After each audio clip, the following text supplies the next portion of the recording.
Agora você pode fazer parte do clube de membros do Spurgeon TV.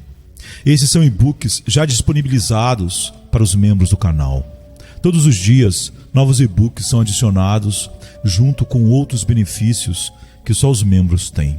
Sendo um membro, você passa a ajudar no crescimento desse ministério, tanto na quantidade do que podemos publicar, como na qualidade do material. Nosso propósito é, juntos, atingirmos o maior número de pessoas com solo escritura. Seja um membro do Spurgeon TV. Pecado assassino. Sermão 337, pregado na noite de domingo, 29 de julho de 1860, por Charles Haddon Spurgeon, na New Park Street Chapel, Southwark, Londres, Inglaterra. E eis que, seguindo Baraque a Sísera, Jael lhe saiu ao encontro e disse-lhe: Vem e mostrar-te-ei o homem que buscas. E foi ela, e eis que Sísera jazia morto com a estaca na fonte. Juízes 4, 22. Se toda a história dos sofrimentos do mundo sob diferentes tiranos pudesse ser escrita, nenhum homem seria capaz de lê-la. Acredito que até mesmo os próprios déspotas que cometeram as atrocidades a que me refiro não teriam sangue frio o suficiente para se sentarem e lerem o relato das agonias que suas próprias vítimas sofreram. Fiquei impressionado ao passar por muitas terras com os sofrimentos horríveis que nos tempos antigos foram suportados pelos pobres nas mãos dos reis e senhores ricos que eram seus opressores. Em quase todas as cidades em que você entra, você verá a tortura, o calabouço escuro, o esmaga-polegar, a máquina infernal ou os instrumentos demasiado horríveis para descrever que fazem o próprio sangue gelar no próprio pensamento a visão deles.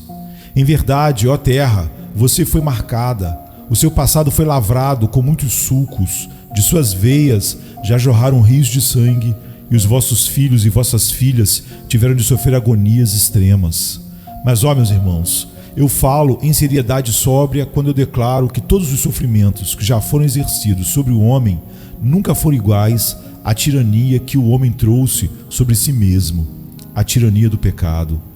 O pecado trouxe mais pragas sobre a terra do que todos os tiranos da terra juntos. Ele trouxe mais dores e misérias sobre os corpos e as almas dos homens do que as invenções mais astutas dos torturadores de sangue mais frio e diabólico. O pecado é o grande déspota do mundo. É a serpente em cujas dobras sutis os habitantes da terra são esmagados. É uma tal tirania que ninguém, senão aqueles a quem Deus liberta, têm sido capazes de escapar dela. Não, além, é uma tirania, tal tirania que mesmo os que foram libertos o foram dificilmente. E eles, quando salvos, têm que olhar para trás e lembrar da escravidão terrível em que uma vez viveram. Eles têm se lembrado do absinto e do fel, e diante da lembrança, o ferro traspassou as suas almas. Temos diante de nós, nesse capítulo de Juízes, um retrato dos filhos de Israel atacados por um rei muito mau e poderoso, Jabim, o rei de Canaã. Este não é senão um pobre emblema, uma imagem muito indistinta da opressão que o pecado exerce sobre toda a humanidade, a opressão que as nossas próprias iniquidades trazem continuamente sobre nós. Eu quero ilustrar para vocês, se eu puder, 3 atos em uma grande história, 3 imagens diferentes que ilustram um tema. Eu confio que muitos de nós passamos por todas as 3 imagens, e como vamos olhar para elas enquanto as pinto na parede, eu penso que muitos de nós serão capazes de dizer: eu estive uma vez nesse estado. E quando chegarmos ao fim, espero que possamos ser capazes de bater palmas e nos alegrarmos, sentindo que o último estado é o nosso caso também, e que nós estejamos na situação do homem com a descrição da nossa conclusão. Mas agora queremos olhar apenas para a primeira imagem. O pecador crescendo, inquieto sob o jugo dos seus pecados e planejando uma revolta contra seus opressores. Disse que quando o homem nasce um escravo, a escravidão não lhe é tão cansativa como quando ele uma vez foi livre.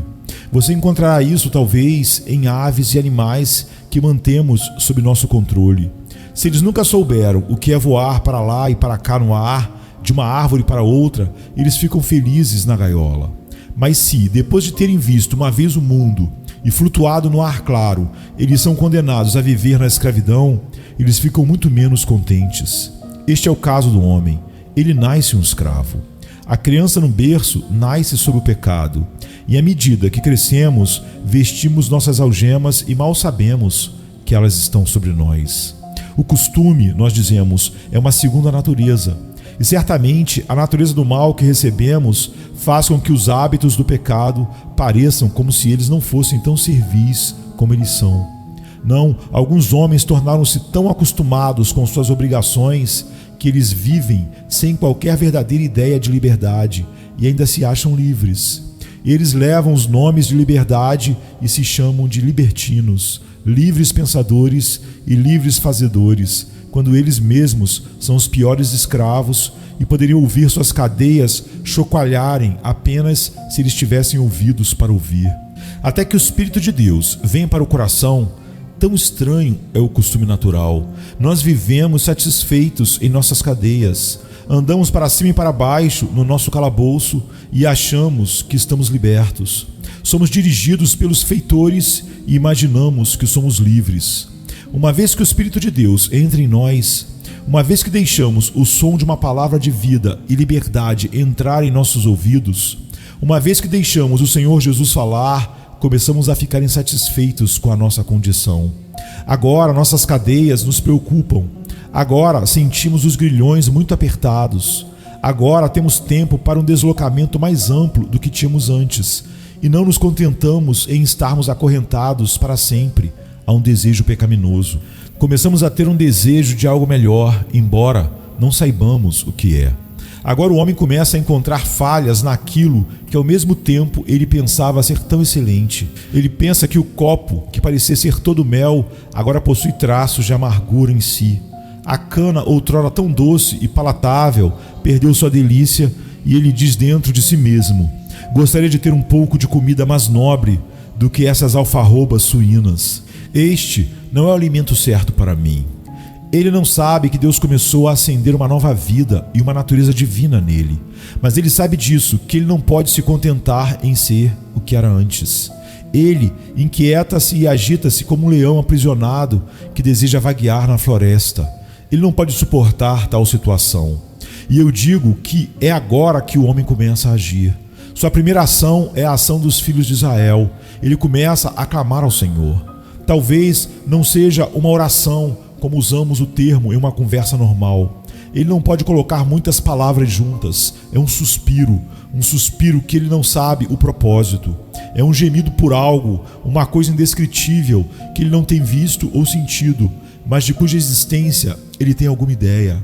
Ó Deus, diz ele, livra-me. Ó Deus, eu sinto que eu não sou o que eu deveria ser. Eu não sou o que quero ser. Estou descontente comigo mesmo.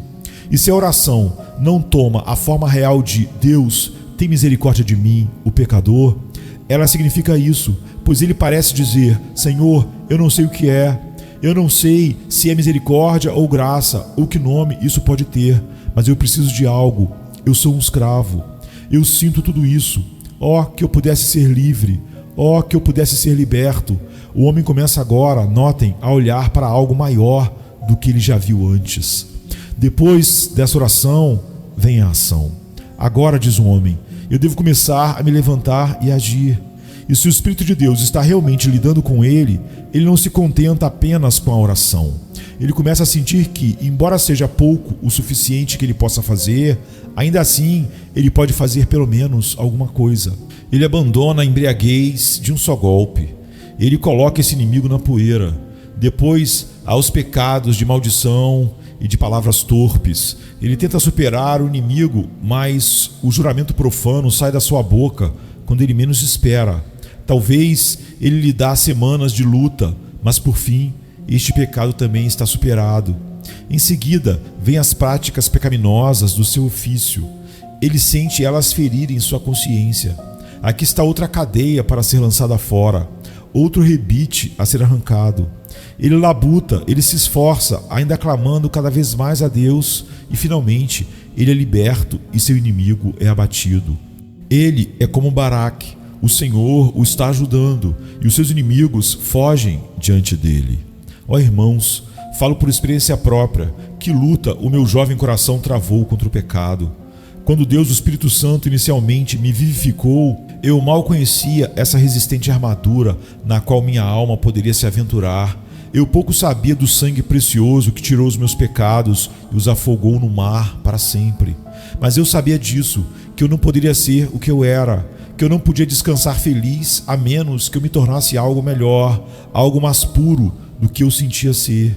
E como meu espírito clamou a Deus com gemidos, digo sem qualquer exagero, gemidos que não podem ser descritos. E como eu procurei no meu pobre caminho escuro vencer pela primeira vez este pecado e depois outro, e assim fazer a batalha na força de Deus contra os inimigos que me atacavam. E graças a Deus, não completamente sem sucesso, embora ainda assim a batalha teria sido perdida, a menos que Ele, que é o vencedor do pecado e libertador do seu povo, não viesse e colocasse as hostes em fuga. Não tem aqui alguns de vocês justamente nessa posição? Eles não chegaram ao Monte Sião ainda, mas estão lutando com os amalequitas no deserto. Eles não vieram ao sangue da aspersão, mas de alguma forma ou de outra, eles não sabem qual é exatamente a condição deles. Eles estão lutando até a colina contra o medo de algo que eles gostariam de superar. Eles não podem renunciar à luta. Às vezes, eles temem ser vencidos no final. Meu irmão e irmã, eu estou contente de ver que o Senhor tem feito muito por vocês. Este é um dos primeiros sinais da vida divina, quando começamos a lutar contra o pecado. Então, coragem, irmãos e irmãs. Haverá um outro quadro ilustre em breve, e que deve ser a sua imagem também, quando vocês serão mais do que vencedores por meio daquele que vos amou. Mas atrevo-me a dizer que esta não é a imagem de todos aqui. Há alguns de vocês que dizem que não são escravos e, portanto, vocês não desejam ser libertos. Mas eu lhes digo, senhores, se algum potentado terrenal pudesse ordená-los a fazer o que o maligno ordena que vocês façam, vocês pensariam de si mesmo que eram os seres mais oprimidos no mundo. Se houvesse uma lei aprovada no parlamento e houvesse poder para executá-la, de forma que vocês deveriam ir e se sentar por muitas horas da noite até a meia-noite e beber alguma má coisa venenosa que roubaria seus cérebros, de forma que vocês devessem ser carregados para casa, vocês diriam que vil tirania, vil forçar homens a destruírem suas almas e corpos dessa forma.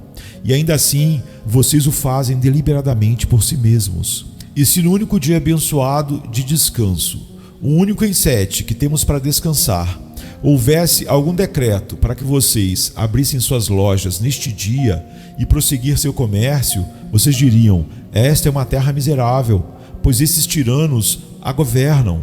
E vocês declarariam que não fariam isso. E assim mesmo o diabo faz com vocês, e vocês vão e abrem suas vitrines tão avidamente como se pudessem obter o céu por meio do vosso comércio. Que escravos homens fazem de si mesmos quando eles mais pensam de si mesmos como livres. Eu já vi um homem trabalhar mais e gastar mais dinheiro em busca de prazer naquilo que lhe faz mal e adoece, que faz com que seus olhos avermelhem e todo o seu corpo fique febril, mais do que ele teria feito se 1000 atos do parlamento tentassem dirigi-lo ou obrigá-lo a fazer isso. O diabo é realmente um tirano cruel com seus súditos, mas ele é um tirano que eles voluntariamente seguem. Ele lança sobre eles suas correntes, e enquanto eles pensam que estão andando de livre e espontânea vontade, ele fica sorrindo o tempo todo e pensando em quando o riso vai mudar para lágrimas amargas, quando eles serão desenganados no dia terrível em que o fogo do inferno deverá queimar suas ilusões e as chamas do abismo dissiparão a escuridão que tem escondido a verdade de Deus de seus olhos. Essa então é a primeira imagem. O pecador descontente guerreará contra os seus pecados. E eis que, seguindo Baraque a Sísera, Jael lhe saiu ao encontro e disse-lhe: vem e mostrar-te-ei o homem que buscas. E foi ela, e eis que Sísera jazia morto com a estaca na fonte. Essa é uma grande imagem. O pecador que tem guerreado contra os seus próprios pecados tem em grande parte, pela graça de Deus, vencido-os. Mas quando isso é feito, ele sente que isso não é o suficiente, que a moralidade externa não salvará a alma. Como Baraque, ele venceu Sísera, mas não contente em vê-lo fugir a pé, ele quer ter o seu cadáver diante dele. Não, diz ele, Não é suficiente vencer, devo destruir. Não é suficiente me livrar dos maus hábitos, eu devo superar a propensão para o pecado.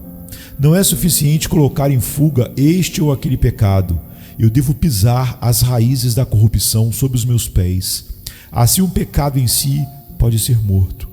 Observe, meus queridos, uma obra não é do Espírito Santo se essa não é uma obra radical. Se vocês estão satisfeitos apenas em conquistar os seus pecados e não em matá-los, vocês podem estar certos disso.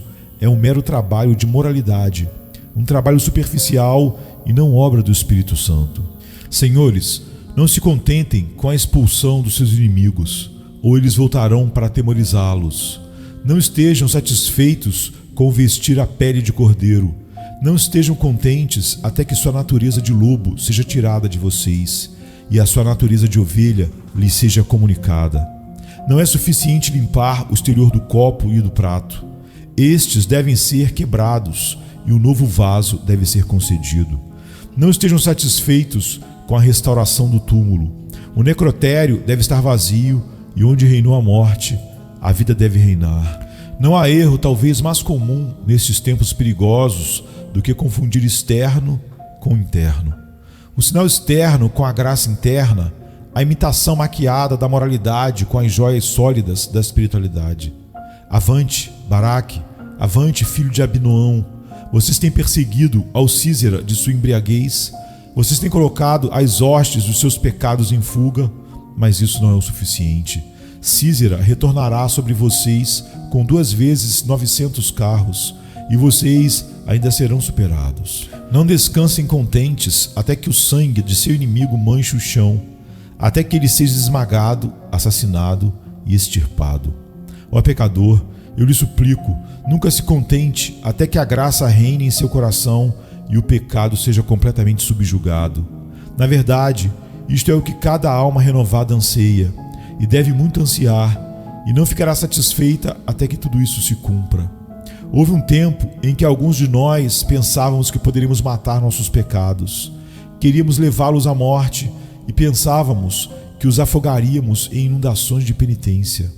Houve um tempo também quando pensávamos que mataríamos de fome os nossos pecados. Pensávamos que nos manteríamos fora da tentação e não iríamos agradar aos nossos desejos, e então eles morreriam. Alguns de nós podemos nos lembrar de quando amordaçamos nossos desejos, quando amarramos seus braços e colocamos seus pés no tronco, e então pensamos que seríamos livres. Mas, ó irmãos, todos os nossos modos de matar o pecado não foram suficientes. Encontramos que o monstro ainda está vivo, insaciável em sua presa. Podemos derrotar seus seguidores, mas o monstro ainda foi o nosso vencedor. Podemos ter colocado em fuga nossos hábitos, mas a natureza do pecado ainda estava em nós e nós não poderíamos superá-la. No entanto, nos colocamos a gemer e a chorar diariamente. Ó miserável homem que sou, quem me livrará do corpo desta morte? É um clamor ao qual estamos acostumados, mesmo neste dia, e que nunca deixaremos de proferir até que possamos dizer de nossos pecados: eles se foram. Até que possamos dizer da própria natureza do pecado que ela foi extinta e que nós somos puros e santos, assim como quando, no princípio, Adão veio das mãos do seu Criador. Bem, eu tenho alguns aqui, eu não tenho nenhuma dúvida, que são como Baraque perseguindo a Císera, mas que são fracos de coração. Vocês estão dizendo: meu pecado jamais pode ser perdoado, é muito grande, ele deve escapar de mim, e mesmo que fosse posto em fuga, nunca poderia ser superado. Eu sempre serei tão grande pecador, um pecador duplamente tingido, um pecador escarlate. Eu nasci em pecado e eu cresci no pecado. Como o galho dobrado, a árvore está inclinada. Quem poderá endireitar um carvalho torto, tal como eu sou? Pode um etíope mudar a sua pele, ou o leopardo as suas manchas? Se assim for, eu, que estou acostumado a fazer o mal, posso aprender a fazer o bem. Vocês começam a pensar que os rios podem mais facilmente correr contra a correnteza do que vocês poderiam correr para Deus e a justiça. Vocês estão cansados da batalha e prontos para largar as armas e morrer. Mas vocês não podem voltar ao desespero que estavam antes. e morrer no desespero de nunca superar o pecado dentro de si. Também não se deve pensar: eu tenho entrado em uma luta que é demais para mim, eu ainda cairei pelas mãos do meu inimigo. Por isso, eu trarei para você uma terceira ilustração. Eu estou à porta hoje, não de uma tenda, mas de um túmulo. E como eu estou aqui, eu digo para o pecador que está ansioso para saber como seus pecados podem ser mortos, como sua corrupção pode ser assassinada: venha, te mostrarei o homem que você procura, e quando você entrar, verá seus pecados assassinados, mortos, e as estacas em suas fontes. Pecador, o pecado que você teme foi perdoado quando você chorou dolorosamente diante de Deus e se lançou em Cristo e em Cristo somente. Em nome daquele que é o Deus eterno, eu lhe asseguro que os seus pecados estão perdoados. Desde o livro memorial de Deus, eles estão apagados. Eles estão tão limpos como as nuvens que flutuavam pelo céu no ano passado e destilaram seus chuveiros ao solo. Seus pecados se foram, cada um deles. Os pecados pelos quais você chorou, os pecados que causaram a você muitas lágrimas, já se foram e são perdoados. No entanto, vocês perguntam: onde estão os seus pecados? Eu digo a vocês: seus pecados se foram, eles jamais serão recuperados. Vocês estão tão perdoados que seus pecados jamais poderão ressuscitar. A estaca não é traspassada pelas mãos dos seus pecados, mas através de suas têmporas. Se vocês vivessem 2 vezes 10.000 anos, nenhum pecado jamais poderia ser colocado em vossa conta novamente, se vocês creram verdadeiramente e foram levados a Cristo pelo Espírito Santo. Vocês não têm consciência do pecado removido, tanto quanto dista o Ocidente do Oriente. Assim tem ele afastado vossas transgressões de vocês. Deus falou e disse: tem bom ânimo, perdoados te são os teus pecados, em Mateus 9:2. E isso é feito. Ninguém pode reverter a sentença. Ele lançou os teus pecados nas profundezas do mar, e eles nunca podem ser encontrados novamente. Não mais, pecador. Para sua paz e conforto, os seus pecados estão perdoados e não apenas assassinados, de modo que eles não podem ressurgir novamente. Seus pecados deixaram de ser, deixaram de existir. Seus corpos, como o corpo de Moisés, são levados de maneira que eles não podem ser encontrados. Mais do que isso, eles não existem.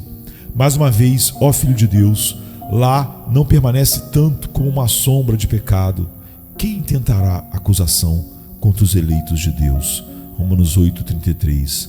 Tampouco provar algo contra eles. Que cão pode sacudir a língua para acusar? Tampouco que testemunha se levantará para condenar? Deus justificou a ti, ó pecador. Se você crê, se você está justificado, você está tão aceito aos olhos de Deus como se você nunca tivesse pecado, como se tivesse sido sua vida irrepreensível e seu caminho santo, mesmo a perfeição. Você não teria sido mais puro aos olhos da justiça divina do que você é hoje, se a sua fé está realmente fixada na cruz de Cristo. Exatamente através do cérebro de todos os seus pecados, o martelo tem impulsionado a estaca da divina graça de Cristo. A lança que perfurou o coração do Salvador perfurou o coração da sua maldade. O túmulo em que foi enterrado foi o túmulo de todos os seus pecados. E sua ressurreição foi a ressurreição do seu espírito para a luz e alegria indescritível. Vem e mostrar-te-ei o homem que buscas. Esta é uma visão revigorante, mesmo ao Filho de Deus que a tem visto há muito tempo. E sempre será solene para nós contemplarmos o pecado. Deve sempre ser um espetáculo medonho, pois o inimigo, mesmo quando morto, é um espetáculo medonho. A cabeça de Golias, que até mesmo nos faz sorrir quando ela foi cortada, é ainda a cabeça de um monstro cruel. E ele é um monstro mesmo quando ele está morto. Deus me livre que alguma vez nos gloriemos no pecado, mas este é um tema de alegria para um cristão, quando ele pode olhar para os seus pecados afogados no sangue de Cristo. Como diz o hino, mergulhados como em um mar sem litoral, perdido como na imensidão. Minha alma olha para trás, para os dias da minha juventude, e lembra-se de suas antigas transgressões. Ela deixa cair uma lágrima de tristeza. Ela olha para a cruz e vê-las todas perdoadas, e ele cai ali em lágrimas de gratidão. Meus olhos percorrem os dias da humanidade e observam com tristeza inúmeras omissões e comissões, mas eles acendem com um sorriso mais arrebatador quando vejo a inundação do sangue de Jesus crescendo sobre as areias dos meus pecados, até que eles são todos cobertos e nenhum olho pode contemplá-los jamais. Ó Filho de Deus, venha e veja o homem que você busca. Aqui ele se encontra morto diante de você. Venha e veja todos os seus pecados para sempre mortos. Não os temais. Chore por eles, evite-os nos dias vindouros e lembre-se que eles estão mortos. Olhe para os seus pecados como inimigos vencidos e sempre considere-os como sendo pregados na sua cruz. A sua cruz que, como diz o hino, entoou o triunfo quando ele ressuscitou.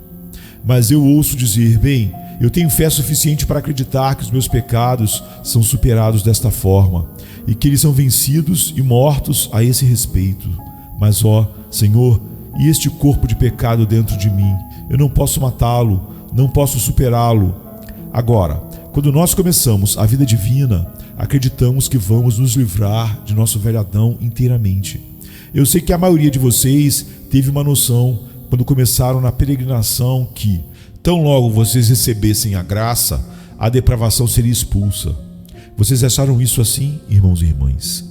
Tenho ouvido alguns pregadores rirem da teoria das duas naturezas. Eu nunca lhes respondi, pois eu ouso dizer que não teriam me entendido se eu tivesse tentado o experimento.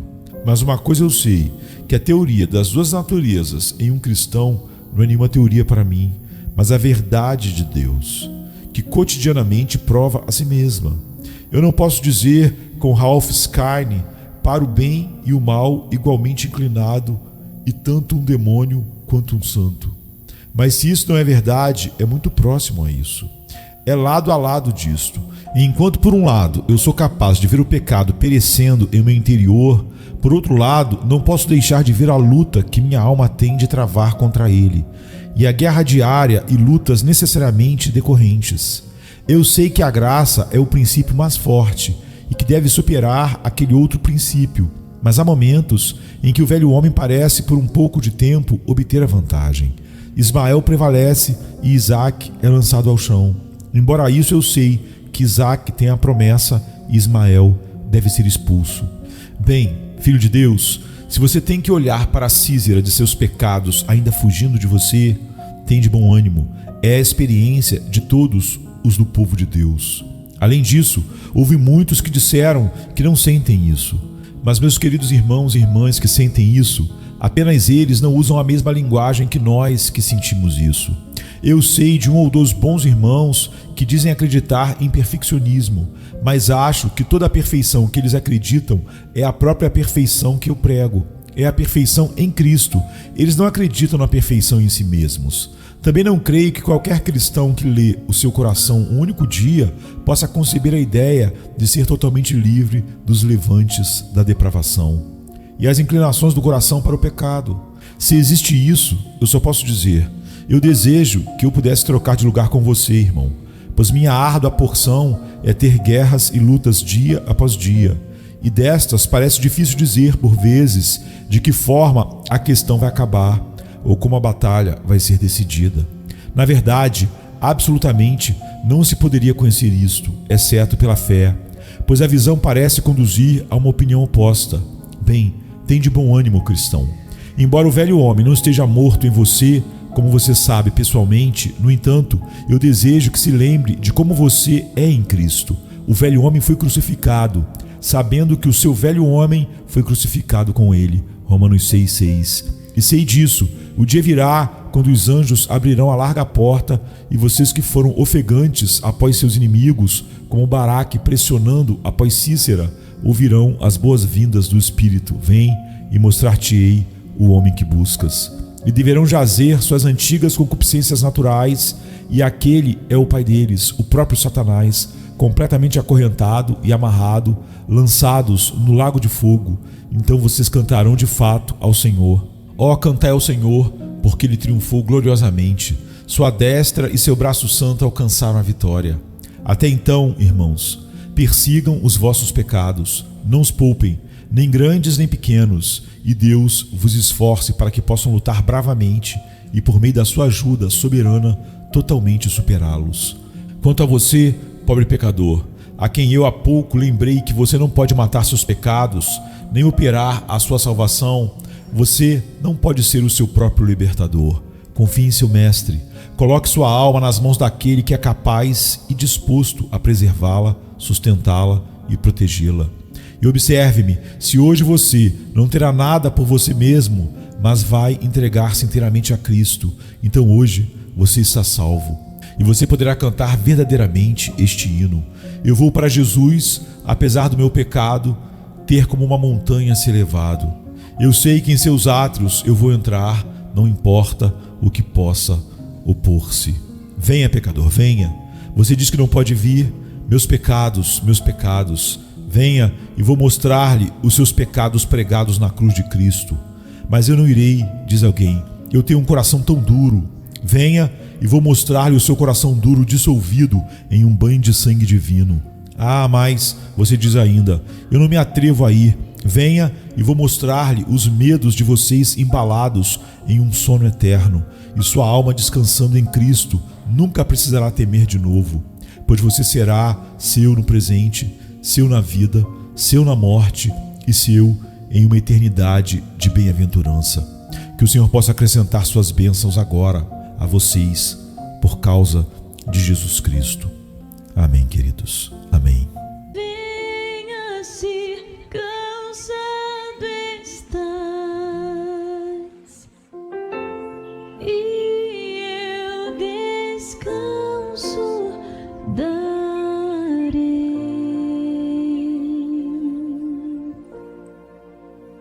Tu descansarás.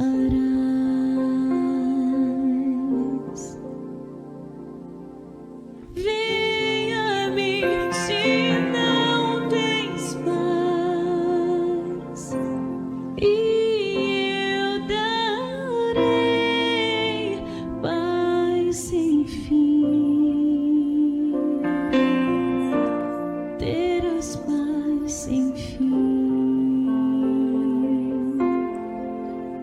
O meu jugo é leve, o meu fardo graça dá. Tome tua cruz, te darei a paz.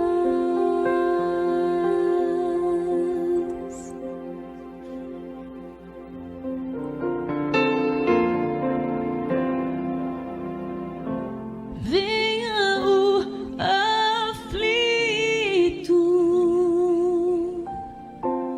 e lhe darei paz, minha paz darei.